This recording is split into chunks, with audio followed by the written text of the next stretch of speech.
Today's September 22nd, 2019. Happy birthday, Mom. I'm BrentNally, and today I'm going to talk about the 4 ways to spend money. The last video was about the 4 types of wealth. Hope you enjoyed the video. And this video is based off a YouTube video I saw many years ago of Milton Friedman.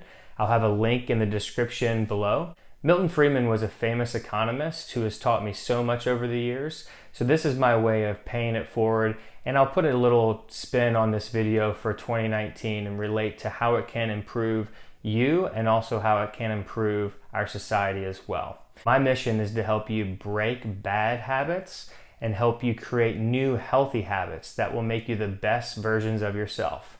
I read the books and do all the research and share my findings with you. So with that in mind, this video is going to be a great way for you to understand how to spend money in the most effective way.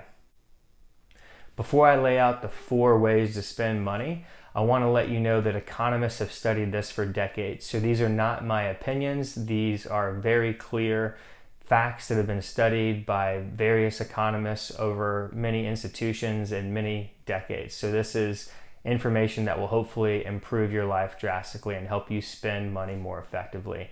Number 1, the best way to spend money is for you to spend your own money on yourself.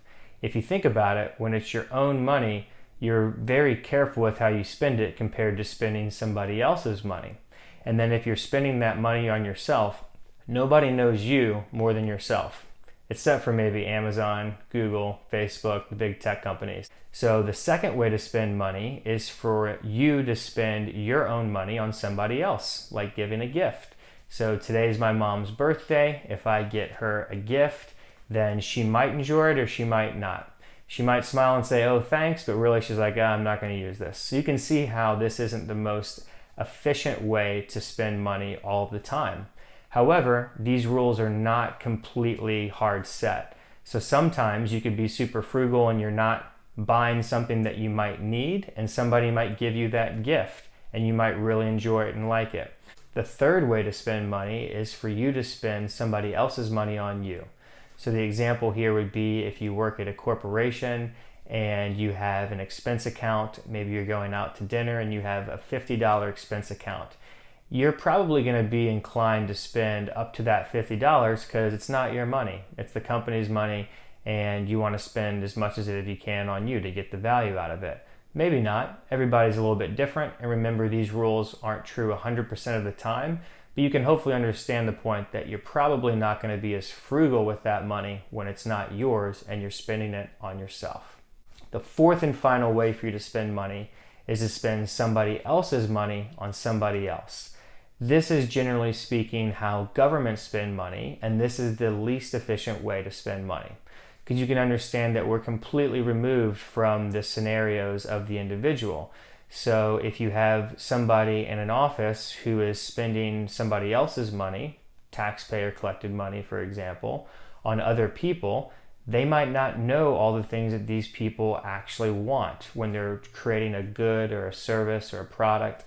So you can just understand without us getting into a whole lot of details how this can get wildly off base. So to bring this all back home, think about how you can spend money to make your life more effective as well as your loved ones and friends and family members by gift giving more efficiently. Amazon is awesome for that with wish lists, and there's other tools on the internet that we can use.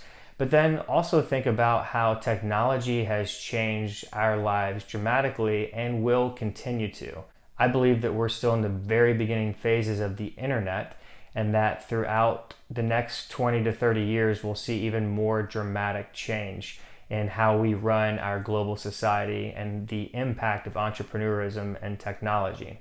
So if you think about it this way from a government standpoint, I don't want to get too political, but just because you believe something about the government, whether it be state, local, or federal in the past, and just because you were taught things by maybe friends or family members when you were younger, it doesn't necessarily mean that those things weren't true back then. And it also doesn't necessarily mean that those things aren't true now, depending on what you were taught.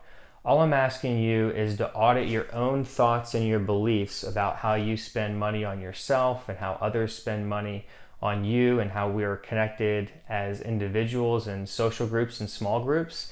And then also think about the best way to model society in 2019 with the technologies that we have and as we're moving into a more and more global community. So that's all I ask. I think that this is a great tool to think about the ways that we spend money on ourselves as individuals and as groups. And just like the last video with the 4 types of wealth, this video and this line of thinking can just be a tool to help you think more effectively for yourself and your greater community. So hope you enjoyed it. Let me know in the comments below if you found this helpful. Remember, we want to continue to get better and improve our ideas and our model of reality. We don't want to cling to old ideas just because we've had that for so many years as an idea and part of our identity and something that we believe to be part of us, so we'll just cling to it even if it's wrong. My YouTube channel is all about auditing your thoughts, auditing your beliefs, and wondering if those are still true and if they're still relevant in today's world, or maybe if those ideas are limiting beliefs that are holding you back from being the best version of yourself. So hopefully this was helpful. If you did find it helpful, then share it with a friend on your Facebook or Twitter or your LinkedIn profile. Make sure that you hit the like button if you haven't already yet, subscribe, hit the notification bell if you haven't so you're notified when new videos are coming up, and we'll see you in the next video.